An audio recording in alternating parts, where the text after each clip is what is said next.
भारत सरकारने अचानकच एचपीव्ही व्हॅक्सिनची लस फ्री देणं का चालू केलंय? गर्भपिशवीच्या कॅन्सरमुळे मृत्यू होण्याचं प्रमाण जगामध्ये सगळ्यात जास्त कुठं असेल तर ते म्हणजे भारतात आहे. दर 7 मिनिटाला एक महिला गर्भपिशवीच्या कॅन्सरमुळे मृत्युमुखी पडते. या कॅन्सरची सगळ्यात भयानक गोष्ट म्हणजे सुरुवातीच्या काही स्टेजमध्ये याला काहीच लक्षण नसतात, कसले सिम्पटम्स नसतात.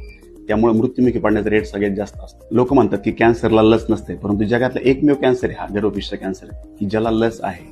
ती लस म्हणजे एचपीव्ही लस. दारू, तंबाखू, सिगरेट या व्यसनामुळे कॅन्सर होतो, तुम्ही ऐकून असाल.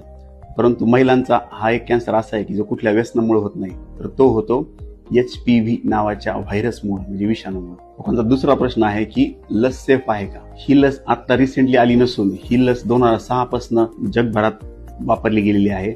बऱ्याचशा महिलांनी ऑलमोस्ट मोर दॅन 500 मिलियन महिलांनी आतापर्यंत ही लस टोचून घेतलेली. या लसीमुळे कुठल्याही प्रकारची कधी मॉर्टॅलिटी म्हणजे कोणाची जीवितहानी झाली असं कुठे आढळून आलेलं नाही. त्यामुळे ही लस पूर्णपणे सेफ आहे. याचं जे प्रोडक्शन आहे याचं प्रोडक्शन नेदरलँड्स इथे होतं, हार्लिम नावाच्या शहरामध्ये. व नेदरलँड्स ही जगातली सर्वात लिस्ट करप्टेड कंट्री म्हणून ओळखली जाते. त्यामुळे ही सेफ आणि सुरक्षित लस आहे. तिसरा प्रश्न की ही लस फक्त 14 वर्षाच्या मुलींनाच का दिली जाते? तसं तर ही लस वयाच्या 9व्या वर्षापासून वयाच्या 45व्या वर्षापर्यंत दिली जाते. परंतु एकदा बॉडीमध्ये एचपीव्ही व्हायरस जर गेला, जो की युजली लग्नानंतर जात असतो, शारीरिक संबंधानंतर, तर नंतर ही लस जो प्रभाव असतो तो कमी होत जातो. आणि म्हणून वयोगट 14 या वर्षासाठी आपण ते फिक्स केलंय. 15 वर्षानंतर जर घ्यायचं झालं तर त्याची 3 डोस घ्यावा लागतात आपल्याला प्रभावी राहण्यासाठी.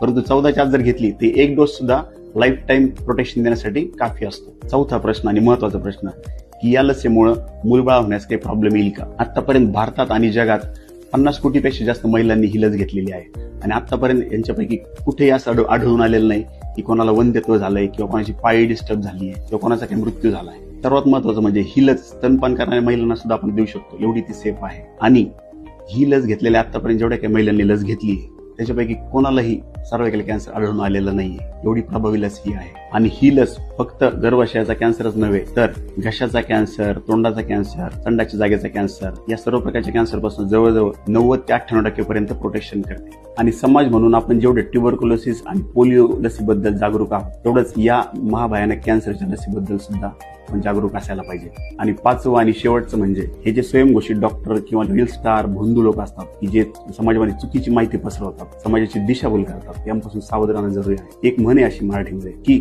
अर्धवट नॉलेज असलेला माणूस हा अडाणी माणसापेक्षा खतरनाक असतो, कारण तो लोकांची दिशाभूल करतो. त्यामुळे अशा लोकांच्या चुकीच्या माहितीला बळी न पडता तथ्य आणि आकडेवारी पहा